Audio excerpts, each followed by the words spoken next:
Warning 18 plus. Explicit language, sexual content, BDSM practices.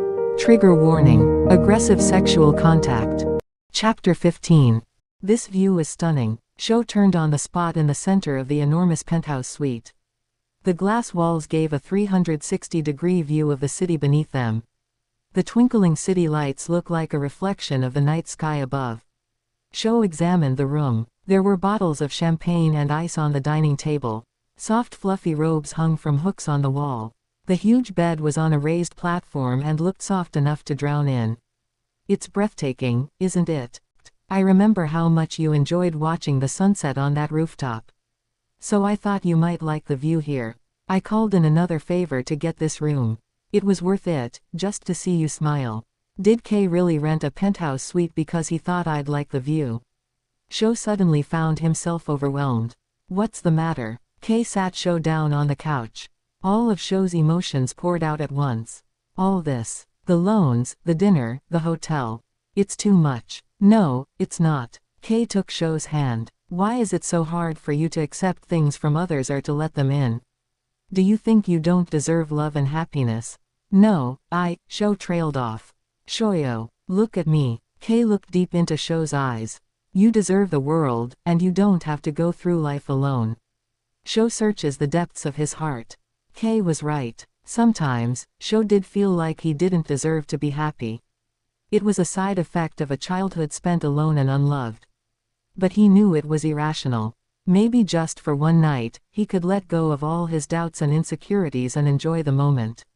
You're right. I'm being silly. Sho smiled. Thank you, Kay. This was the perfect night.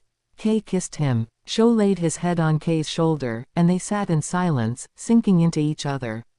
After a while, Sho peered up at Kay from under his eyelashes. Didn't you say you have one more present for me? Are you sure you're up for it? Sho planted a fiery kiss on a very surprised Kay. Yes, definitely. You're insatiable. Kay pushed Sho down onto the couch and pressed his lips against Sho's. A low rumble rose from Sho's chest. Kay's lip tasted faintly of wine. He pulled Sho up off the couch and guided him to an open space in front of a large mirror on the wall. Kay grabbed the hem of Sho's blouse and drew it up over his head, then undid Sho's slacks and let them drop to the floor. Kay ran his fingers over Sho's lacy purple panties. These were my first gifts to you. A light smile crossed Kay's lips. I love seeing you in things that are mine. This was the reaction Sho had been hoping for when he had chosen to wear that set of lingerie. Kay didn't need to tell him what to wear or what to do anymore. Sho could anticipate Kay's every impulse without him speaking a word. But he's still delighted to follow Kay's orders. And he loved the satisfaction that his obedience gave the other man. As lovely as you look in this. It's in my way. A smirk played on Kay's lips. Stay right there. Sho watched in the mirror as Kay strode over to the table and opened up a large leather bag that was sitting on top of it. He pulled out several coils of thick, red rope. All up, it was enough to truss up Sho's body from head to toe several times over. Kay returned to his side. Close your eyes for me. Keep them shut until I tell you to open them and put your hands behind your back. Shoyo obeyed. Kay folded Sho's arms against his back. One forearm on top of the other. He wound the rope around the length of Sho's arms in a series of loops and knots. Sho wriggled his arms. He couldn't move them at all. Sho was no stranger to being restrained by now. But this was a far higher level of immobilization. His pulse quickened. Are you all right, my pet? Yes, Kay. Sho's nerves were more out of excitement than anxiety. Kay kissed Sho on the back of his shoulder. This will take a while to try to relax, you'll enjoy it more, if you do. As Kay wound the ropes around Sho's torso, he focused his senses on everything around him. The pressure of the soft rope on his skin. Tight but not constricting. Kay's hands and fingers on his chest and back. Everywhere Kay touched left a faint tingling behind. It was almost sensual. By the time Kay was done, Sho felt light and serene. Open your eyes, Kay said. Sho looked at himself in the mirror. The red rope crisscrossed over his chest and shoulders. Underneath his bound arms, his back was a mirror image of his front. A length of rope dangled from the center of his chest. It's shibari, Japanese rope bondage. Some consider it an art. You make a perfect canvas. It's beautiful. Sho turned to each side, admiring the snug rope harness that Kei had created.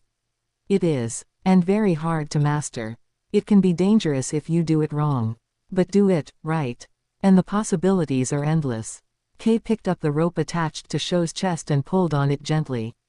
As Sho tipped toward him, he planted a long lingering kiss on Sho's lips. Using the rope like a leash, he led Sho up to the bed. Then he pressed his hand into the center of Sho's chest and pushed him backward onto it. Sho tumbled onto the bed. He shifted onto his side, taking the weight off his arms, and watched Kei take off his shirt and step out of his pants. The sight of Kei's body out of reach of Sho's bound hands made Sho hunger for him even more. Close your eyes and don't move. Once again, Sho closed his eyes and lay there in silence. Tied up and waiting for Kei. He could hear Kei rifling around in the bag again. There was a soft thud as something fell to the table, followed by some sounds that Sho didn't recognize. Just when the temptation to peek became too much, he heard Kei's footsteps on the plush carpet coming toward him. Kei climbed onto the bed and straddled Sho's body. He felt something hard and cool against his stomach. Open your eyes. Sho opened his eyes. Kei was kneeling over him naked. Around Kei's erection was a smooth black cock ring. Before this moment, Sho had never understood the appeal of them, but seeing Kei kneeling above him, the ebony ring, contrasting against Kei's milky, white skin made Sho's hardness throb. Nervous anticipation welled up inside him. Don't worry. I'm going to take it very, very slow. When I'm through with you, you'll be more than ready for me. Kei's words sounded more like a threat than reassurance. Sho lay helpless underneath him, as he made good on his promise. He teased Sho with his fingertips, his lips, his entire body. He pressed against Sho's chest and wrapped his mouth around Sho's nipples. He sucked and licked and bit. Kei slid off Sho's panties and slid his fingers down Sho's thighs softly. By now Kei could read Sho's body without him saying a word. He knew what drove Sho wild. He knew what pushed Sho toward the edge. And he knew how to get Sho just close enough to make him tremble and cry out without sending him over. With Kei's fingers and lips on Sho's breasts, and his hands between Sho's legs, Sho was quickly reduced to a whimpering, panting mess.